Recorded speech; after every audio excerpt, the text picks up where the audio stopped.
What's going on, Canes fans? This is Canes 365. This is my post-game video of the Miami-Virginia Tech game and some of my opinions. I know it's kind of late, but I was a little bit under the weather. Plus, I'm still digesting from that terrible loss yesterday. Basically, I'm just going to get right into it. That first half was probably the worst first half I've seen from a Miami team in a long time.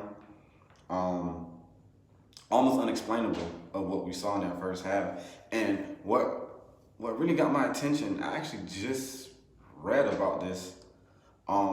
Senior linebacker Michael Pittman, who actually had a great game. He had like 12 tackles. Somehow they said they were unaware of who the quarterback was going to be for Virginia Tech. Now, that bothers me as far as preparation, and they had a bye week.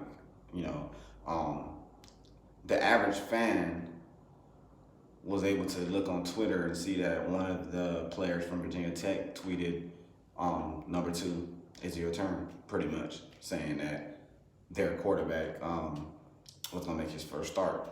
He said it on Twitter, and that's kind of odd that our players, especially a player like Michael Pickney, didn't know who was going to be the quarterback, meaning he didn't know that it was going to be a dual threat quarterback.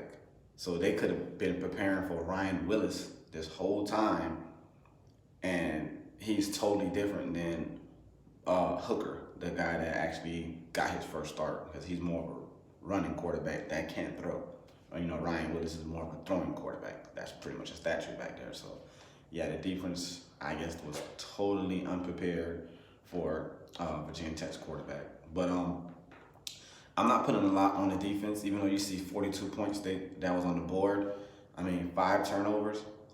4 turnovers in the first half?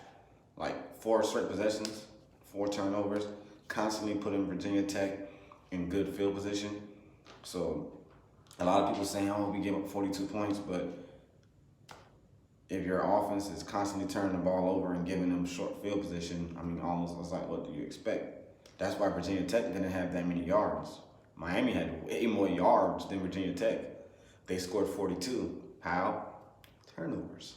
5 turnovers to Virginia Tech 0. That turnover chain stayed in that box the whole game.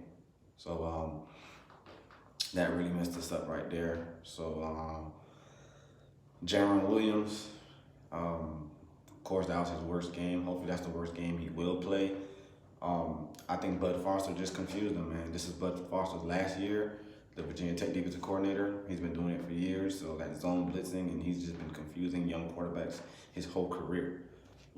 He never wanted to be a head coach. He just wanted to be a defensive coordinator, and he confused Jaron, man. Jaron didn't know what to do. When Jaron thought it was man, it was really zone, and that's where a lot of his interceptions came from, just him not knowing, not reading the coverage and getting confused. So Perry, I was excited to see Perry, man, and I'm a big Jaron Williams fan, but I was never a Perry hater and a Perry doubter. I was excited to see Perry. It looked like the receivers was excited to see Perry, especially Jeff Thomas. Jeff Thomas had 2 touchdowns for 126 yards. Brevin Jordan looked better with Perry out there. He got everybody involved. D. Wiggins was making some catches out there. Mark Pope, Harley was definitely getting a lot of attention with Perry out there. And just the way Perry moves in the pocket, even when the O-line broke down, you would see Perry, the way he moves, and the offense seemed like it just flowed better with Perry out there. So I hope, he continues to be the starter until it's his job to lose. I believe it should be his job to lose, but I'm not the coach, so we'll see what Manny's gonna do there. So the players that made their first start this year, that seen their first action this year, Bubba Bolden, I think he played all right. A lot of people was criticizing him for that 3rd down conversion, where his man pretty much got all the way to the 5-yard line or whatnot, and Bubba chased him down. It was actually a pick play. So if you guys look at the play, look at the replay, And it's weird that you run a pick play and around that field position. Most teams run the pick play around the goal line, but they ran the pick play at that particular moment in the game.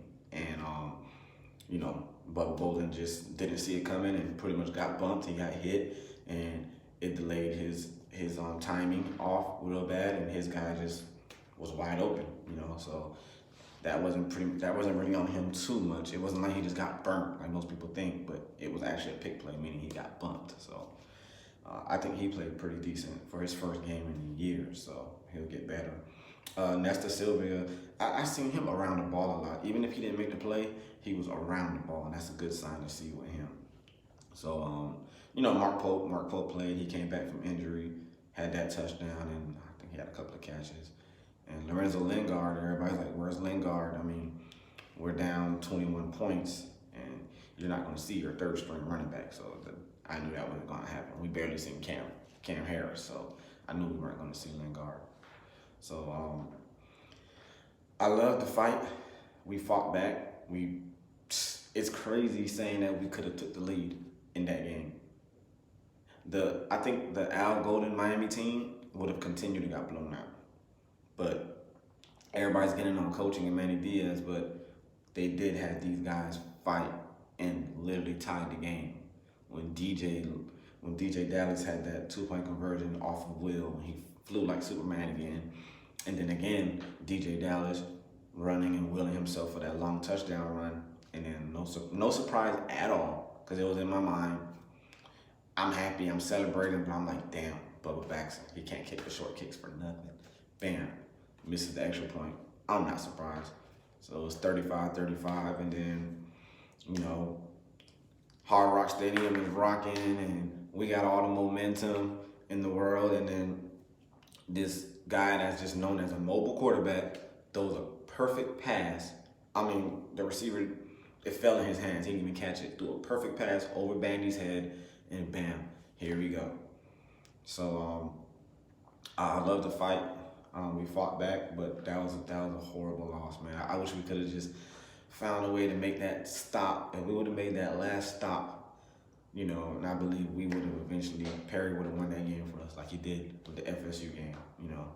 So it's a bad loss, man, especially after they got mollywopped by Duke. So we got Virginia next, another national televised game on Friday night. So we'll see how that goes. I'm hoping Perry's the starter. I just think that he just puts a spark in his offense, man, and he just moves the ball a lot better. I think the way our O-line is, you know, is better suited for Perry to be back there, man, honestly. So we'll see how that goes. So hopefully you guys like this video. Feel free to leave a comment, and if you haven't already, touch down on the subscribe button. And even though we lost, and it's still all about you.